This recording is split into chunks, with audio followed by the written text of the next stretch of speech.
চলে যাওয়া মানেই প্রস্থান নয়। মোস্তফা মনোয়ার আজ চলে গেছেন সত্য, কিন্তু তিনি প্রস্থান করেননি। তার অনবদ্য সৃষ্টিকর্ম আর অসামান্য অবদান তাকে বাঁচিয়ে রাখবে যুগ যুগ ধরে। টেলিভিশন নাটক, পাপেট শো, চিত্রশিল্প কিংবা শিল্পকথন, কোথায় নেই মোস্তফা মনোয়ার। বহুমাত্রিক শিল্পী মোস্তফা মনোয়ারের বর্ণাঢ্য জীবনের খানিকটা তুলে ধরে রিপোর্ট করছেন সীমা শারমিন।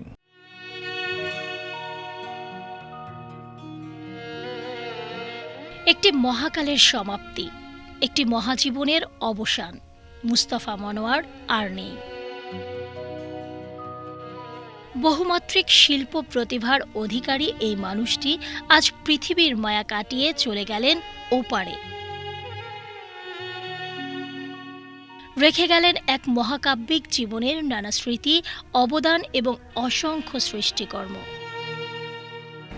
মানুষকে চেনাতে গেলে আমরা দুটো দিক দেখি, তার ভালো দেখতে চেষ্টা করি, মন্দ তো থাকেই মানুষের। তো সবগুলো মিশিয়ে একটা নতুনভাবে একটা চিত্রায়িত করতে চাই। আমরাও জড়িয়ে গিয়েছিলাম বিটিভির সঙ্গে, ওনার সঙ্গে ওটা একটা পরিবার মনে হতো। তখন সব এত আন্তরিক ছিল, পরস্পরের সঙ্গে এমন একটা সম্পর্ক ছিল, সব ভাবি বলে আসতো, আমারও খুব ভালো লাগতো। মুস্তাফা মনোয়ার একজন নির্মাতা হিসেবে টেলিভিশনকে একটি ভিন্ন মাত্রায় দাঁড় করাতে সক্ষম হয়েছিলেন। তার মুখরা রমণী বশীকরণ নাটকের কথা আজও অনেকে ভোলেননি। এছাড়া রক্তকরবী সহ নানা কালজয়ী নাটক তিনি নির্মাণ করেছেন।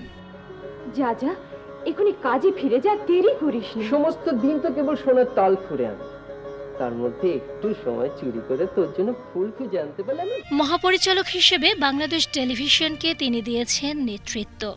টেলিভিশনে পাপেট শো প্রবর্তন করে তিনি শুধু একটি অনন্য ধারা তৈরিই করেননি, এনেছেন আন্তর্জাতিক সম্মান।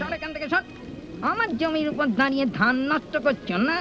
তা তোমার ওই জল্লাদ দলবল কই? হ্যাঁ, একা তো তুমি আমার সঙ্গে পারবে না। হে, শিল্প সংস্কৃতিতে অসামান্য অবদানের স্বীকৃতি স্বরূপ তিনি 2004 সালে 21 পদক লাভ করেন। এছাড়া 2018 সালে বাংলাদেশ শিল্পকলা একাডেমি সুলতান পদক প্রদান করে তাকে। টেলিভিশনের বাইরেও অন্যান্য সৃজনশীল প্রতিষ্ঠানেও রয়েছে মুস্তাফা মনোয়ারের অনন্য অবদান। জাতীয় গণমাধ্যম ইনস্টিটিউট, শিল্পকলা একাডেমিতেও তিনি মহাপরিচালক হিসেবে দায়িত্ব পালন করেছেন এফডিসির ব্যবস্থাপনা পরিচালকের দায়িত্ব পালনও। মুস্তাফা মনোয়ার ছিলেন একজন সব্যসাচী শিল্পী। তার তুলির আঁচড়ে তৈরি হয়েছে অনবদ্য শিল্পকর্ম। বাংলাদেশের অনেক রং পড়ে আছে এর মধ্যে, সব ছোটদের মধ্যেই এই চুলবালা তুলিতেই রয়েছে সব রং। বাংলাদেশ টেলিভিশনের 25 বছর ও 50 বছর পূর্তিতে সিগনেচার লোগো তৈরি করেছেন নিজ হাতে। শিশু কিশোরদের প্রতিভা অন্বেষণ অনুষ্ঠান নতুন কুড়িতে তার রয়েছে অসামান্য অবদান। সবচেয়ে বড় কথা, তিনি বাংলাদেশের শাশ্বত সংস্কৃতিকে বুকে ধারণ করতেন এবং শিশু কিশোরদের মাধ্যমে তা তিনি ছড়িয়ে দিতে চাইতেন প্রজন্ম থেকে প্রজন্মে। গত 14 জুন থেকে রাজধানীর স্কয়ার হাসপাতালে নিউমোনিয়ার সংক্রমণে আক্রান্ত হয়ে আইসিইউতে ভর্তি ছিলেন তিনি।